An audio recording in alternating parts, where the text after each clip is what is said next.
اے ایمان والو، تمہارے مال اور تمہاری اولادیں تم کو اللہ کی یاد سے غافل نہ کر دیں۔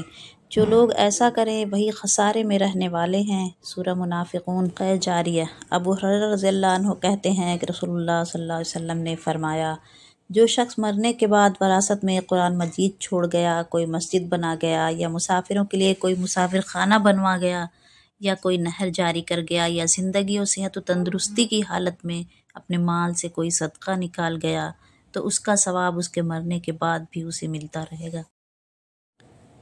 کل معروف صدقۃ، ہر نیک کام صدقہ ہے۔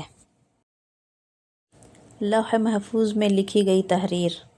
حضرت ابو ہریرہ رضی اللہ عنہ سے روایت ہے کہ رسول اللہ صلی اللہ علیہ وسلم نے ارشاد فرمایا، جب اللہ سبحانہ وتعالیٰ نے مخلوقات کو پیدا فرمایا تو لوح محفوظ میں یہ لکھ دیا، میری رحمت میرے غصے پر غالب ہے۔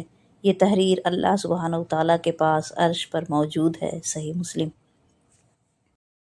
اللہ پر یقین سخت اندھیرے میں بھی روشنیاں پیدا کر دیتا ہے۔ حضور صلی اللہ علیہ وسلم نے فرمایا، تم میں سے ہر ایک کے جوڑ پر صدقہ ہے جب وہ صبح کرے۔